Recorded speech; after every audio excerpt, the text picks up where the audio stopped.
Les escrocs, les criminels les plus sournois. Charmants, froids et calculateurs, ils trahissent la confiance et détruisent des vies, tout en restant une énigme totale. Nous allons explorer le monde mystérieux de ces grands criminels. Nous vous offrirons un aperçu inédit des rouages de l'esprit complexe de quelques-uns des escrocs les plus rusés du monde.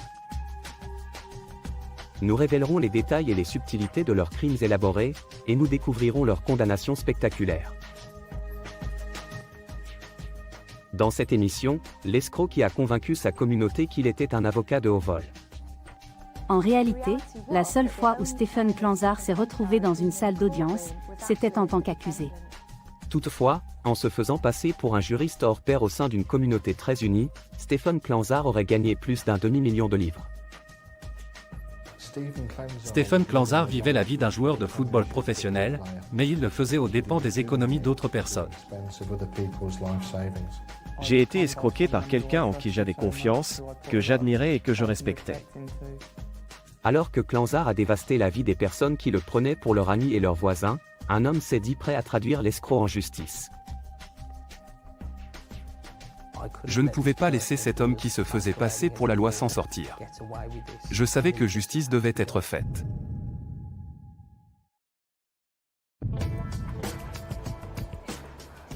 En mars 2007, après une longue journée de travail, une jeune femme prend le train de retour à Birmingham. À bord du train se trouve un jeune homme charmant et élégant. Les deux entament une conversation qui semble innocente. La femme a découvert que l'homme d'une trentaine d'années était en fait Stephen Klanzar, un avocat. Il était très bien habillé, avec un costume très cher, bien coiffé, très classe. Elle était attirée par lui. Il était charmant, drôle et semblait riche. La plupart des filles célibataires seraient flattées et intriguées si elles se faisaient aborder dans le train par un avocat à succès. Parce qu'il y a un certain romantisme là-dedans. Et nous les filles, nous sommes très romantiques. Le seul problème, c'est que Stephen Klanzar mentait. Il est en réalité un escroc chevronné. Le personnage de l'avocat charmant et prospère n'est qu'une pure invention.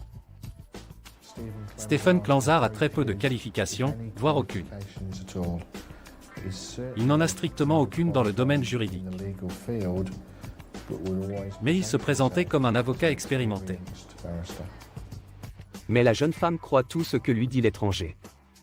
En règle générale, on part du principe que les autres sont comme nous. Si on est digne de confiance et honnête, on supposera que l'autre personne l'est aussi. Et c'est une belle qualité. Sauf si vous parlez à quelqu'un comme Stephen Klanzar. La stratégie de Stephen Klanzar fait son effet et le couple commence à se fréquenter. Mais les mensonges continuent. Non seulement, il a dit à cette jeune femme qu'il était un avocat travaillant pour la BBC, mais il lui a également fait croire qu'il avait des liens avec les services de sécurité du gouvernement.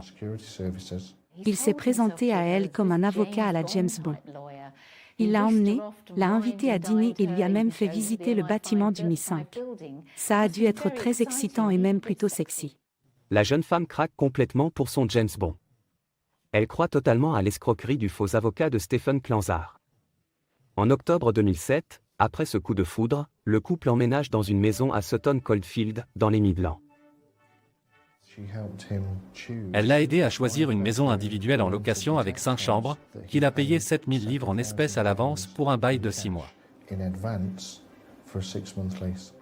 Dans le quartier, il y avait beaucoup de médecins, de professionnels, de gens travaillant dans le milieu de la banque.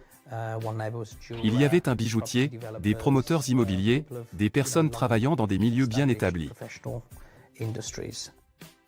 Stephen Klanzar parvient à pénétrer dans un quartier aisé et exclusif de Sutton Coldfield, un terrain de chasse très attractif pour un escroc. Mais son succès ou son échec dépend de son intégration dans la nouvelle communauté. Son arrivée dans le quartier, sous les traits d'un riche avocat heureux, doit être parfaitement convaincante. C'était typiquement le genre de maison dans laquelle vivaient les avocats, et il a dépensé 40 000 livres pour aménager la maison de location au cours des premières semaines suivant l'emménagement. Il montre qu'il a de l'argent pour prouver à sa petite amie qu'il est bien celui qu'il prétend être, mais aussi à l'ensemble de la communauté. Il envoie un message très clair. Je suis ici, j'ai de l'argent, je suis arrivé. Et surtout, je suis un homme de confiance. Stephen Klanzar a tous les traits de l'avocat à succès. Pour sa communauté locale, il a le travail parfait, la petite amie parfaite et la maison parfaite. Il ne lui reste plus qu'à choisir ses victimes et à commencer son escroquerie. Il donnait l'impression d'être très charmant et d'avoir des relations. Je travaille en freelance pour la BBC. Je représente de nombreux acteurs. Il s'est très vite imposé comme une figure très populaire. Beaucoup de gens aimaient passer du temps en sa compagnie. Assez généreux, il payait très souvent des tournées au bar. Et il leur proposait toujours de les aider à résoudre leurs problèmes juridiques. Il préparait tout le monde autour de lui. Il s'est positionné comme un pilier de la société, la personne à qui il faut s'adresser en cas de problème, car il connaît d'autres hommes qui peuvent le résoudre. Il a tous les contacts. C'est très intelligent quand votre seul objectif est d'escroquer le plus grand nombre de personnes possible pour faire fortune. Les voisins de Stephen Clanzar, bien intégrés et appréciés dans cette communauté soudée, n'auraient jamais pu anticiper la supercherie de l'escroc et les ravages qu'il causerait en se faisant passer pour un faux avocat. En gagnant la confiance de toute sa communauté, Stephen Clanzar s'est mis en position de réaliser une escroquerie très audacieuse en piégeant toute une communauté de personnes. Et maintenant, il pouvait choisir ses victimes une par une. En octobre 2007, un avocat de haut vol, Stephen Clanzar, et sa petite amie emménagent dans un quartier huppé de Sutton Coldfield, dans les Midlands. Mais Stephen Clanzar n'est pas celui qu'il prétend être. Il fait soigneusement croire à ses nouveaux voisins et même à sa petite amie, qui ne se doute de rien, qu'il est avocat. Lui seul connaît la vérité. En réalité, il est un escroc. Je pense que c'est très malin de se faire passer pour un avocat, car les gens font confiance aux avocats. Ils font confiance à des personnes qui travaillent chaque jour pour la justice, pour faire respecter la loi. Les gens ont tendance à être beaucoup plus dociles avec les personnes qui exercent une autorité, qui ont une position. Médecins, avocats, professeurs, tous ces métiers sont parfaits pour un escroc. C'est une utilisation classique de l'effet d'autorité, qui consiste à adopter la personnalité d'une figure d'autorité, ce qui vous aide automatiquement à gagner la confiance de vos interlocuteurs. Et les gens vous confieront toutes sortes de choses, y compris beaucoup d'argent. Stephen Clanzar a créé le personnage parfait pour escroquer les gens. Mais c'est un personnage qu'il a développé derrière les barreaux. En effet, l'homme que les habitants de Sutton Coldfield prennent pour un avocat de haut vol a souvent escroqué ses amis et ses voisins par le passé. Alors qu'il était en prison pour purger une peine antérieure, il a passé son temps à lire des livres de droit pour acquérir des connaissances. Il s'est ensuite exercé sur d'autres personnes. Cette peine de prison n'était que la dernière d'une longue série d'activités criminelles remontant à son adolescence. Stephen a grandi dans la région de Chesterfield, dans le Derbyshire, où il vivait avec sa famille.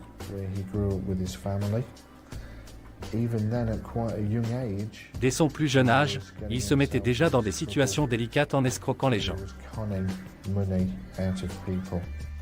Donc on voit que dès son plus jeune âge, il trompe les gens pour gagner de l'argent illégalement.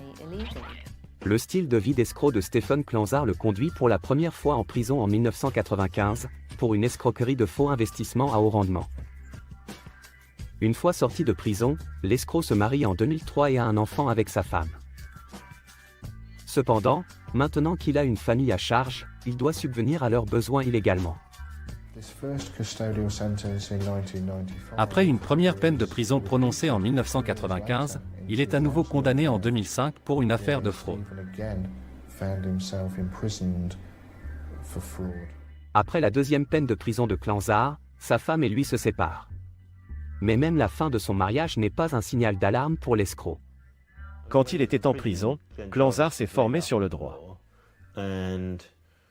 Il a peut-être acquis quelques compétences ou une expertise technique. Dommage qu'il ne se soit pas donné la peine de faire de vraies études. Mais c'est la méthode des escrocs. Ils ne veulent pas travailler dur, ils veulent juste prendre un raccourci. Juste après sa sortie de prison, Stephen Clanzar a rencontré cette jeune femme dans le train et a emménagé avec elle dans la maison de 5 chambres à Sutton Coldfield. Stephen Clanzar a posé les bases de son escroquerie la plus ambitieuse. Il convainc tout le monde, y compris sa petite amie, qu'il est un avocat de haut vol. La petite amie de Stephen Klanzar est ce qu'on peut appeler une complice involontaire. Le complice est quelqu'un qui confère à l'escroc un air d'autorité ou de confiance aux yeux de la cible. Parce que le complice semble jouer le jeu et ça donne de la crédibilité à l'escroc. Le complice fournit une sorte d'authenticité. Et dans ce cas, il a dupé sa petite amie pour en faire une complice efficace. Mais sa petite amie n'est pas la seule complice de Stephen Klanzar. Un jeune homme possédant des connaissances juridiques légitimes fréquentait souvent le bar du coin, le White Horse. Graham Sprasson, 21 ans, vient d'obtenir son diplôme de droit. Et comme il n'est qu'au début de sa carrière juridique, il a souhaité garder l'anonymat. C'était l'été 2007 et je venais d'obtenir un diplôme de droit à l'université de Stafford. À l'époque, je travaillais dans un restaurant, et de toute évidence, je ne voulais pas en faire mon métier. Je voulais travailler dans mon domaine.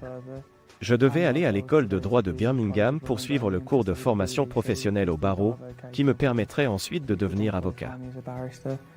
J'avais donc déterminé la voie que je voulais emprunter. Un après-midi, Stephen Klanzar, faux avocat, s'arrête au pub après une journée soi-disant bien remplie à représenter ses clients. Il est venu un après-midi. Il devait être environ 3 ou 4 heures, et il était très bien habillé dans un costume très chic. Il avait l'air professionnel, une sorte d'aura d'autorité flottait autour de lui. Il m'a dit qu'il était avocat et, bien sûr, c'est la voie que je voulais emprunter à l'époque, je voulais faire exactement le même métier que lui. J'ai commencé à lui parler et à partir de là, nous avons développé une sorte d'amitié. Le faux avocat décide alors de prendre l'étudiant sous son aile. Il a réécrit mon CV pour lui donner un aspect un peu plus professionnel. Il m'a dit qu'il fallait lui donner un aspect plus professionnel pour me démarquer dans le domaine dans lequel j'espérais aller.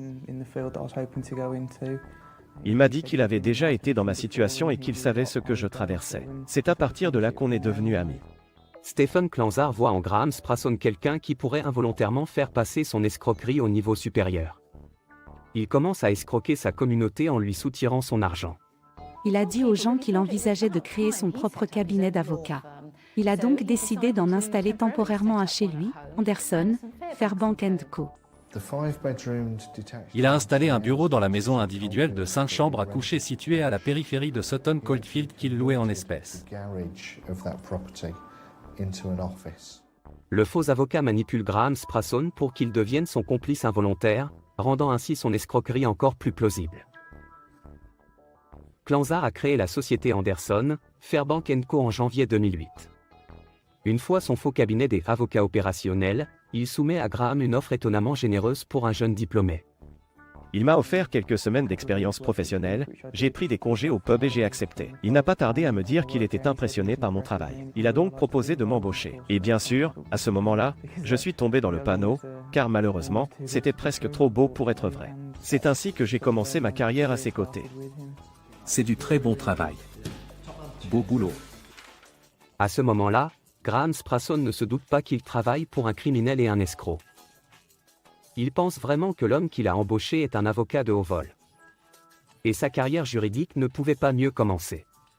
Ses connaissances étaient plausibles et il citait souvent des lois et des articles de tête. Je n'ai jamais douté de lui, car il ne m'a jamais donné de fausses informations.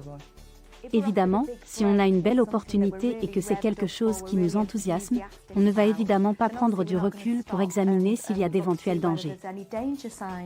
C'est triste mais malheureusement, parfois, quand ça semble trop beau pour être vrai, c'est le cas. Non seulement Stephen a employé un diplômé en droit pour effectuer des recherches pour lui, mais il a également employé une autre connaissance du bar au poste de directeur de bureau. Il versait à ces deux personnes un salaire d'environ 1200 livres par mois. Graham et son collègue commencent à travailler à temps plein pour Klanzar en février 2008.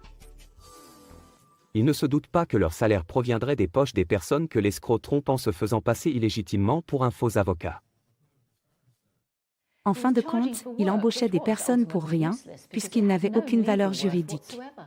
Je m'occupais des testaments et des divorces. Je produisais les documents, puis je les donnais à Steve qui les remplissait, car mon titre ne me donnait pas l'autorité pour faire ce que faisait Steve. Stephen signait les documents en tant qu'avocat. Quel que soit le travail, qu'il s'agisse d'un litige commercial ou matrimonial, l'argent était versé en espèces et allait directement dans la poche de Stephen.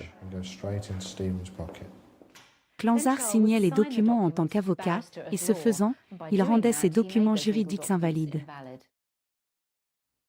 Stephen Clanzar gagne de l'argent avec son escroquerie d'avocat, mais il est très prudent quant à la manière et au moment de duper ses victimes. L'un des éléments de sécurité mis en place par Stephen était de ne pas cibler de parfaits inconnus.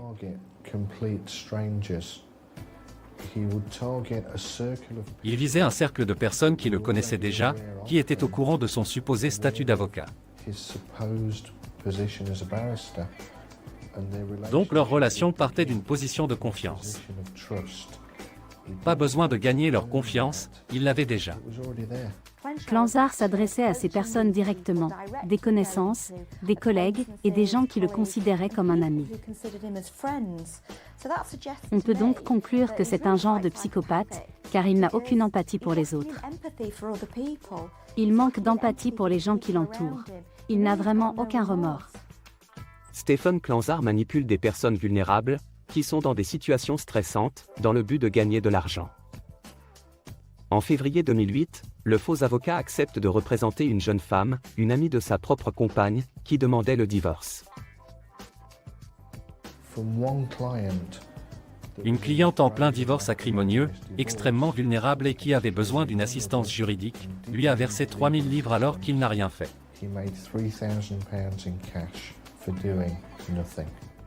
Pour 2000 livres, je vous assure que j'en fais ma priorité absolue. Stephen Clanzar gagne de l'argent grâce à ses proies, qui le paient pour ses services juridiques fictifs. Mais l'escroquerie de Clanzar est sur le point d'évoluer, il va offrir la chance d'une vie à ceux qui lui font confiance. En plus de proposer ses faux services, Clanzar a commencé à approcher des connaissances et à leur proposer une offre qu'il ne pouvait pas refuser. Si vous rencontrez un avocat charmant et prospère lors d'une soirée et que la conversation tourne autour de l'opération d'investissement de votre vie, pourquoi ne seriez-vous pas tenté? Car après tout, regardez sa situation. Il a séduit cette belle femme. Il vit ici, dans cette grande maison, et porte tous ses vêtements de marque. Il a réussi à infiltrer un réseau social très fermé et maintenant qu'il a réussi, il va faire des ravages. Plusieurs personnes étaient désormais aspirées dans le cercle de tromperie de Stephen. On lui versait 1000 livres par-ci, 1000 livres par-là. Un homme à qui il avait rédigé le testament lui a confié 11 000 livres en espèces pour qu'il les investisse en son nom. L'escroquerie de Clanzar est en train de porter ses fruits. Et il semble que toute personne qui tombe dans les filets du faux avocat sera inévitablement victime d'une escroquerie. Même ceux qui pensent être ses amis et travaillent sans relâche pour lui, ignorent que leurs rêves sont bâtis sur de cruels mensonges. Et il ne se contente pas de faire croire à ses employés que leur carrière est en plein essor. Il les escroque également au niveau financier. J'ai investi plus de 1000 livres dans un projet qu'il a imaginé. C'était un système de multipropriété. Si je lui donnais 1000 livres en l'espace de 3 ou 4 semaines, je recevais 5000 livres en retour.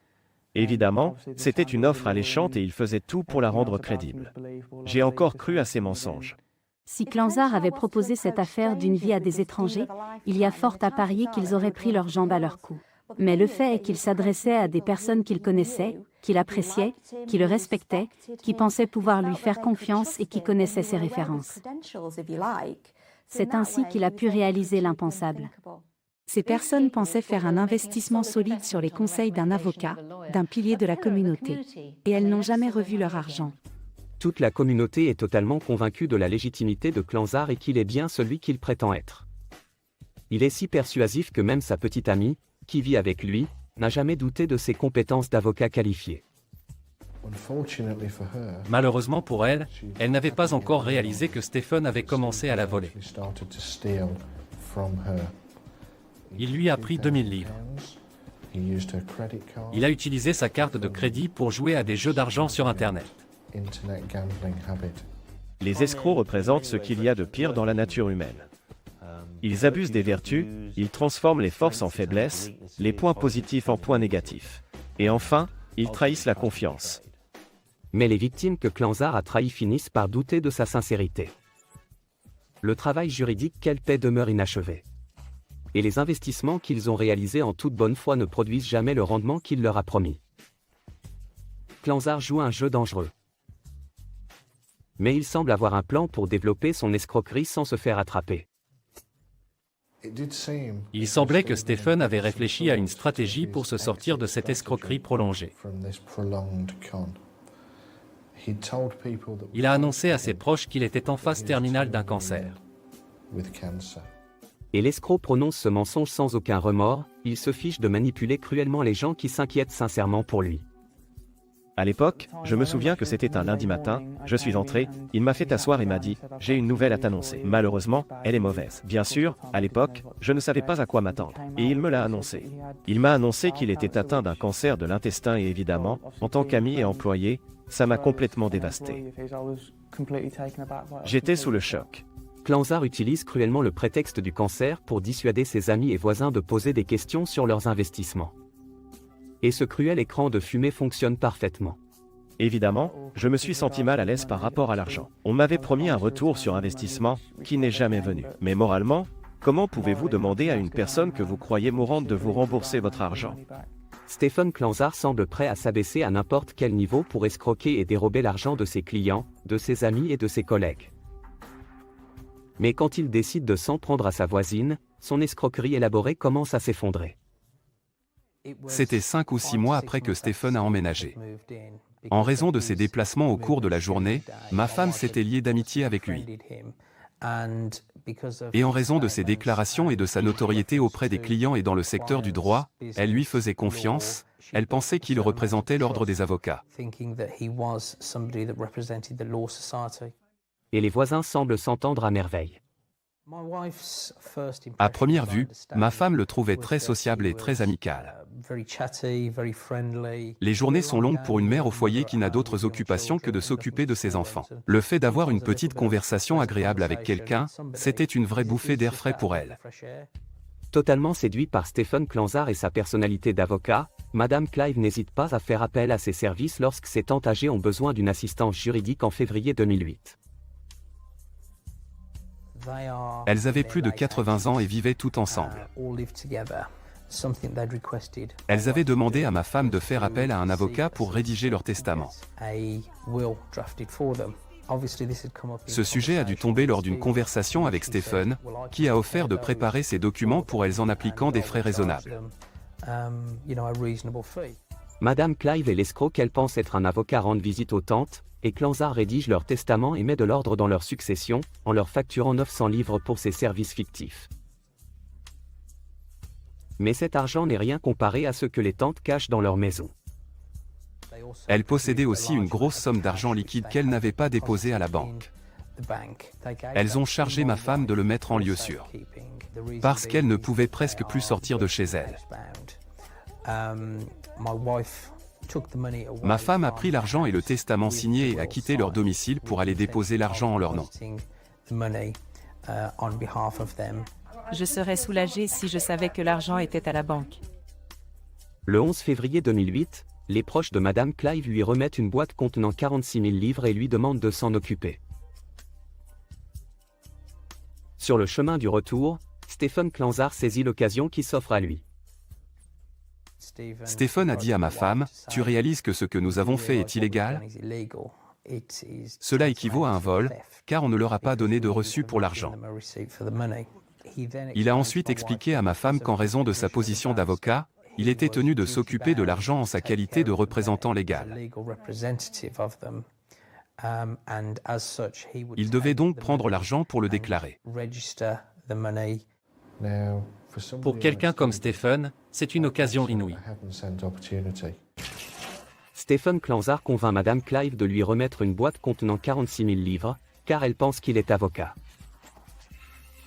Mais Clanzar n'aurait jamais pu imaginer qu'en escroquant sa voisine, une réaction en chaîne d'événements ferait éclater ses mensonges et révélerait la vérité sur le faux avocat.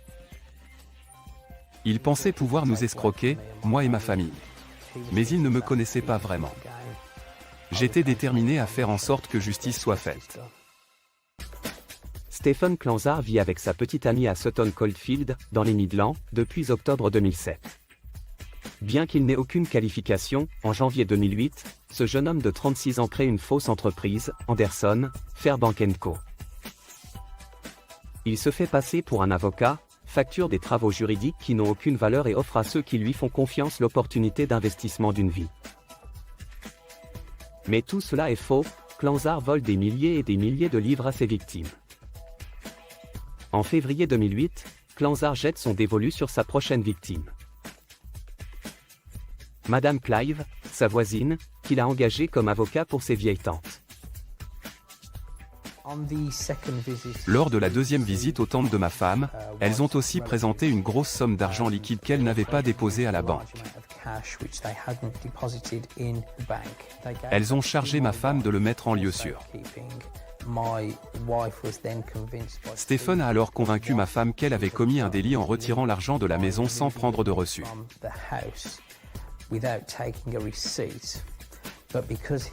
Mais comme il était avocat, il était tenu par la loi d'accepter l'argent et de le garder en lieu sûr, jusqu'à ce qu'il puisse être déposé. Et comme il était couvert par le serment du poste qu'il occupait, l'argent ne risquait rien. Stephen Clanzar utilise une nouvelle fois son personnage fictif d'avocat pour escroquer quelqu'un. Mais cette fois-ci, il est peut-être allé trop loin. Il a volé 46 000 livres à sa voisine. Clanzar joue à un jeu très dangereux, car ces personnes sont ses voisins, il les voit tous les jours. Imaginez que vous arnaquiez vos amis et vos voisins, vous seriez réellement angoissé par cette situation. Vous vous demanderiez ce qui se passerait ensuite. Mais lui a réussi à trouver excuse sur excuse. Plusieurs jours après que ma femme a confié à Stephen l'argent pour qu'il le garde en lieu sûr, elle n'a reçu aucune communication ou information de sa part. Avant ça, il discutait beaucoup avec elle et il était très aimable. Elle a tenté à plusieurs reprises de le contacter, de le croiser, de prendre des nouvelles, d'obtenir un reçu pour l'argent et de lui demander où l'argent avait été placé ou déposé. Ces personnes le connaissaient, elles savaient où il vivait, et à un moment, elles allaient forcément commencer à se demander où se trouvait leur argent, et ce qu'il était advenu des services qu'il leur offrait. Madame Clive confie 46 000 livres à un ami qu'elle prend pour un homme de loi digne de confiance. Cependant, une fois que le faux avocat a pris le contrôle de l'argent, il fait en sorte que la femme au foyer ne puisse plus le contacter. Madame Clive commence à réaliser qu'elle a peut-être confié les économies de ses proches âgés à un escroc. Tu devais me recontacter et tu ne l'as jamais fait. Rappelle-moi dès que possible, c'est urgent.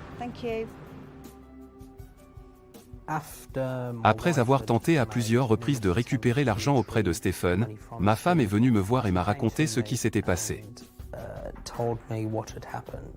De nombreuses pensées vous traversent l'esprit quand vous vous retrouvez dans cette situation.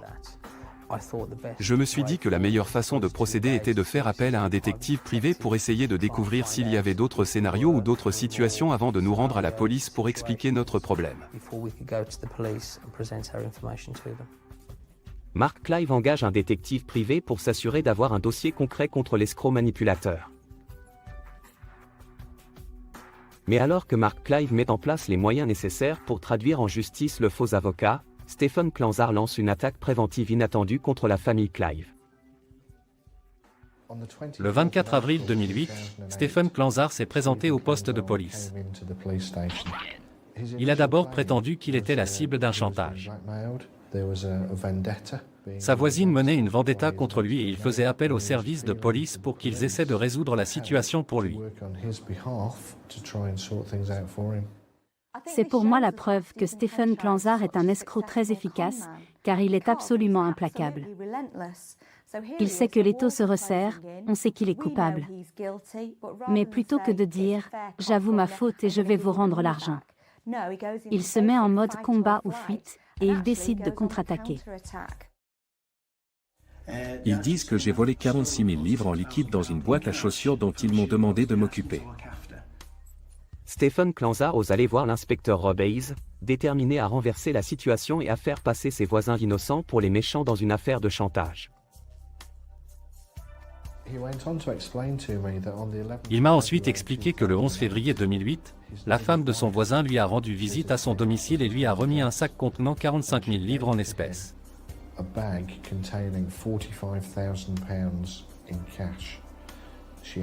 Elle lui a demandé de s'occuper de cet argent en son nom, ce qu'il a accepté avec plaisir. Elle s'est alors inquiétée d'avoir donné l'argent à cet homme.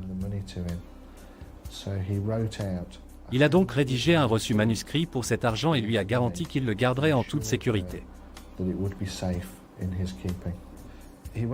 Il m'a ensuite expliqué qu'il avait rendu l'argent à sa voisine, mais que malheureusement, il n'avait pas réussi à obtenir le reçu prouvant qu'il lui avait remis. Ce voisin lui ordonnait donc à présent de lui rendre l'argent qu'il affirmait avoir déjà rendu. Il s'en prend aux personnes à qui il a soutiré de l'argent et tente de les faire passer pour les coupables de l'affaire. Il est extrêmement audacieux et fait tout pour sauver sa peau. Mais ça prouve à quel point cet homme est arrogant. Il a manifestement un sentiment de légitimité, il pense pouvoir s'en sortir. À ce stade, il n'a pas du tout évoqué sa vie d'avocat. Il s'est présenté comme la victime d'un terrible chantage qui mettait sa vie en danger. Je viens vous demander quelles sont mes options et si vous pouvez faire quelque chose. Mais l'inspecteur Hayes n'est pas convaincu par la tentative sournoise de Clanzar de déformer la vérité pour piéger ses voisins. Tout au long de notre échange, Stephen s'est montré très agréable. Il s'exprimait très bien. Il était très persuasif. Il semblait très sincère, mais il y avait quelque chose qui clochait. Je n'étais pas convaincu. Je ne savais pas pourquoi. Je n'étais pas convaincu qu'il dise la vérité. Après la visite de Clanzar le 24 avril 2008, l'inspecteur Rob Hayes commence à démêler le tissu de mensonges que Clanzar avait créé. Entre-temps, le détective privé engagé par Mark Clive fait des découvertes intéressantes. Il m'a confirmé qu'il avait des antécédents judiciaires. Il avait déjà fait de la prison pour des délits similaires. Il avait dupé d'autres membres de la communauté de la même manière, en établissant leur profil, en leur soutirant de l'argent avec de fausses promesses, des opportunités d'investissement, etc. Entre deux séjours en prison, il se déplaçait partout dans le pays, de région en région, pour faire la même escroquerie. Pendant ce temps, l'inspecteur Rob Hayes doit s'entretenir avec Mark Clive au sujet des accusations de Clanzar à son égard. J'ai expliqué à M. Clive que Stephen Clanzar se disait victime d'un chantage. À ce moment-là, Mark Clive s'est mis à rire. En fait, j'étais très satisfait, car je connaissais la vérité. Je me suis dit qu'il ne faudrait pas longtemps à la police pour déterminer qui avait pris l'argent à qui. Lors de cet appel téléphonique, j'ai également été informé que Mark Clive avait fait l'effort d'engager un détective privé pour enquêter sur les antécédents et les transactions de Stephen Clanzar. Je vais demander au détective de vous appeler. Pouvez-vous me redonner votre nom? L'inspecteur Rob Hayes rencontre le détective privé le 28 avril 2008. Le détective privé était une mine d'informations. Il a pu fournir les noms et les adresses de personnes associées à Clanzar qui allaient devenir nos deuxième, troisième et quatrième victimes des escroqueries de Clanzar.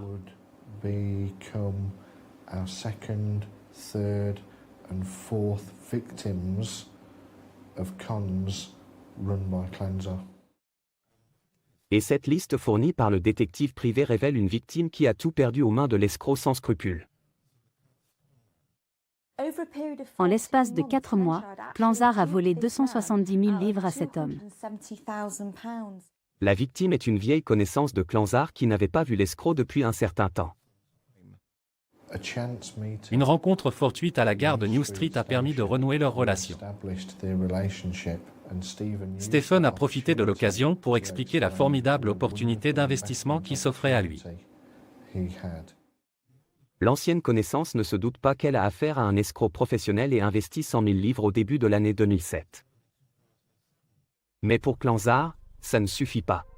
Après l'investissement initial de l'homme d'affaires, Stephen Clanzar le manipule pour qu'il lui remette des sommes astronomiques. Clanzar a utilisé des techniques d'escroquerie classiques. L'une d'entre elles est l'urgence, qui consiste à faire pression sur la cible pour qu'elle lui donne l'argent sous prétexte qu'il faut agir maintenant. Le temps presse, la fenêtre d'investissement se referme. Il va rater cette occasion. Et il y a également la technique qui consiste à dire à la cible, « Regardez, vous avez déjà investi tant d'argent. Mais si vous ne me donnez pas tant d'argent en plus, on va tout perdre. Et ce sera votre faute, car vous n'aurez pas voulu investir de l'argent en plus. Ne prenez pas le risque de perdre l'argent que vous avez déjà investi. Donnez-moi plus d'argent. Faites-moi un virement. Faites-le-moi parvenir le plus vite possible, on perdra tout. » Donc la victime est sûrement en train de paniquer. Il donne probablement son argent sans réfléchir, car il ne veut pas que la transaction tombe à l'eau. Et il se plonge de plus en plus dans la dette. Et il pense que Clanzar est sa chance de sauver la situation. Bien sûr, il ne pourra jamais sauver la situation parce qu'il n'y a pas de transaction et qu'il sera toujours perdant. Stephen Clanzar a complètement manipulé sa victime pour la mettre dans une situation impossible, elle se retrouve totalement à la merci de l'escroc. L'investisseur est loin de se douter qu'il met 270 000 livres dans la poche de Clanzar et qu'il aide involontairement l'escroc à duper d'autres victimes.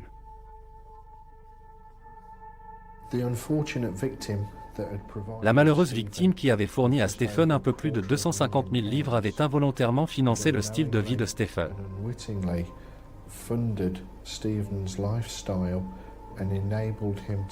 Ça lui a permis de développer sa personnalité d'avocat et de faire d'autres escroqueries. Les répercussions pour cet investisseur ont été absolument catastrophiques. Il a perdu sa maison, il a perdu son entreprise. Il ne se doutait pas qu'il finançait le mode de vie de Clanzar. La victime, qui a perdu 250 000 livres aux mains de Clanzar, a peut-être été le plus grand perdant. Mais il n'est pas le seul. Le travail du détective privé engagé par Mark Clive suggère qu'il existe une longue liste de personnes qui ont été cruellement dupées, y compris les employés de Clanzar et même sa petite amie. La police les convoque un par un pour les interroger sur Stephen Clanzar. Les réactions des victimes ont été mitigées. Certains étaient stupéfaits en apprenant tous les mensonges qu'il leur a racontés. Ils ont été complètement absorbés par le personnage d'avocat de Clanzar. Je suis allé au poste de police avec ma mère à Southern Coldfield, et je ne comprenais pas ce qui m'arrivait. Comment m'a-t-il dupé? Comment ai-je pu le croire? Je me suis senti tellement en confiance quand j'ai commencé à travailler pour lui et qu'il m'a offert cette expérience professionnelle. C'était l'opportunité parfaite pour moi. J'avais un bel avenir. 4 mois plus tard, je suis tombé de très haut en apprenant la supercherie. Je me suis senti presque complètement inutile quand j'ai réalisé que tout mon travail des 3 derniers mois était totalement nul et non avenu. J'aurais tout aussi bien pu rester assis à ne rien faire pendant tout ce temps. Stephen Clanzar a même escroqué la femme qui partageait sa vie. Lorsqu'elle a pris connaissance de la gravité de la situation, la jeune femme avec laquelle il vivait a été dévastée par le rôle inconscient qu'elle avait joué en le recommandant à ses amis.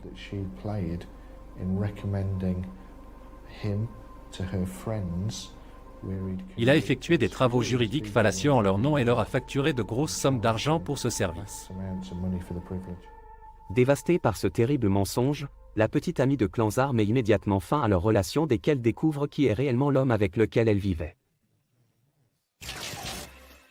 Comme un château de cartes, les mensonges sur lesquels Clanzar a bâti son escroquerie commencent à s'effondrer autour de lui. Mais même si la police se rapproche, Stephen Clanzar peut encore profiter de n'importe quelle situation. Lorsqu'il a été arrêté, il m'a regardé dans les yeux, le sourire aux lèvres, et m'a dit « Je viens de gagner 200 livres. J'ai parié avec quelqu'un que vous alliez m'arrêter aujourd'hui. » Pendant 14 mois, l'escroc Stephen Clanzar a dupé un grand nombre de personnes dans la région de Southern Coldfield, dans les Midlands. Il a convaincu ses voisins, ses amis, et même son ex-petite amie, ainsi que le personnel qu'il a embauché dans son cabinet, qu'il était un avocat de haut vol. Il a volé à sa communauté une somme estimée à 300 000 livres. Mais son escroquerie complexe s'est effondrée lorsqu'il a tenté d'escroquer son voisin. Stephen Klanzar est arrêté le 29 avril 2008. Lorsqu'il a été arrêté, le sourire aux lèvres, il m'a regardé dans les yeux et m'a dit « Je viens de gagner 200 livres. J'ai parié avec quelqu'un que vous alliez m'arrêter aujourd'hui. » Il n'était pas perturbé, il était très calme. Il avait un air nonchalant, très détendu. Mais ce pari de 200 livres n'est rien comparé à ce que va découvrir la police. Klanzar a escroqué et dépensé une petite fortune ces 14 derniers mois. Après l'avoir placé en garde à vue, on a visité sa maison et on a trouvé des téléviseurs à écran plasma, des batteries, des jeux, des consoles, des vêtements de marque éparpillés dans 4 des 5 chambres, encore emballés.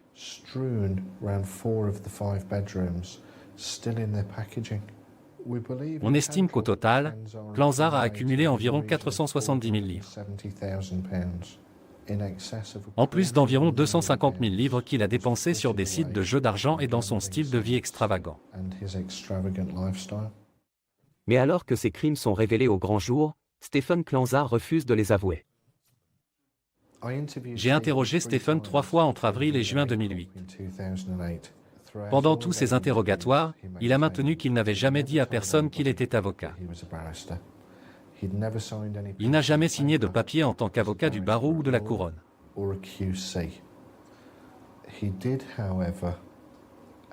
Il a toutefois admis que quand les gens le prenaient pour un avocat, il ne les corrigeait pas.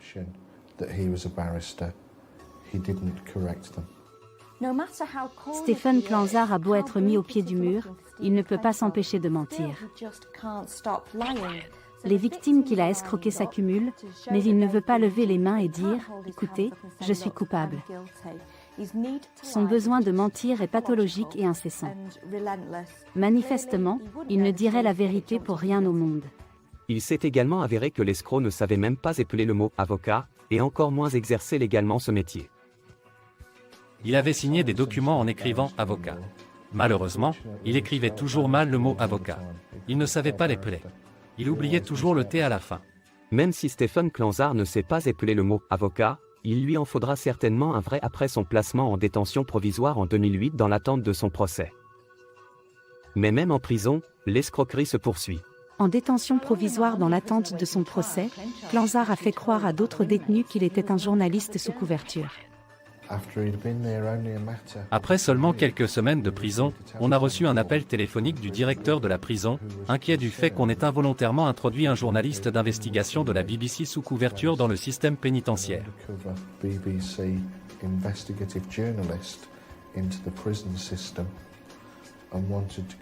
Il nous a demandé de confirmer que Stephen Klanzar était bien un criminel, et non un journaliste qui cherchait des révélations. C'est intéressant, il ne peut pas s'empêcher de mentir, même lorsque ses mensonges ne lui rapportent rien, et certainement pas de l'argent. Je me demande donc s'il ne souffre pas d'une sorte de trouble de l'identité. Ou alors, il a vraiment besoin d'être au centre de l'attention. En janvier 2009, Stephen Klanzar se prépare à être jugé pour ses crimes. Mais il semble déterminé à plaider non coupable des 12 chefs d'accusation de Dupri. Tout au long de l'enquête et même après l'inculpation, Stephen a refusé de plaider coupable pour tous les chefs d'accusation retenus contre lui. Le matin de son procès au tribunal, je crois qu'à la surprise générale, il a dû discuter de sa situation avec un véritable avocat de la défense et il a dû se rendre compte que le poids des preuves qui pesaient contre lui était tout simplement écrasant.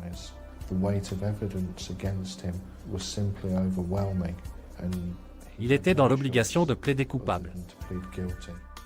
Klanzar décide de plaider coupable à la dernière minute, il est ainsi condamné à 5 ans de prison le 19 janvier 2009. Après avoir volé sans scrupule presque 500 000 livres à ses victimes. Quand Stephen a été condamné à 5 ans de prison par le tribunal, je me suis senti assez satisfait pour ma femme. Je me suis senti heureux qu'elle puisse tourner la page et qu'un crime avait été commis. La justice avait été rendue. La société l'avait remis à sa place, et il y resterait pour une longue période. J'aimerais penser qu'il a eu des remords en tant qu'être humain. Qu'il a quand même un cœur, mais mon intuition me dit que non, que nous n'étions que de simples machines à sous ambulantes pour lui. On lui a donné de l'argent, avec lequel il s'achetait de belles voitures. Il payait tous les gadgets fantaisistes qu'il avait chez lui. Et toute l'idée de l'amitié et du lien qui nous unissait n'était qu'un écran de fumée pour nous soutirer de l'argent. Personne ne sait si Clanzar frappera à nouveau à sa sortie de prison. Mais le souvenir de la trahison du sympathique escroc de quartier, qui s'est fait passer pour un avocat afin de s'en prendre à ceux qui lui faisaient confiance, restera sans doute après la peine de 5 ans d'emprisonnement du faux avocat.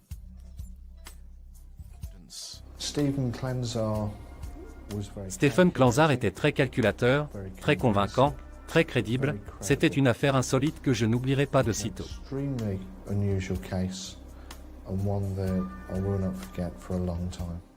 J'ai été escroqué par un homme à qui je faisais confiance, que j'admirais et que je respectais. En fin de compte, je suis plus agacé par le fait d'avoir perdu ce que je croyais être un très bon ami que par le fait d'avoir perdu une somme qui est dérisoire, comparée à ce qu'il a pris à d'autres personnes. C'est vraiment dommage. Mais on apprend des leçons toute sa vie et celle-ci, je l'ai apprise à mes dépens.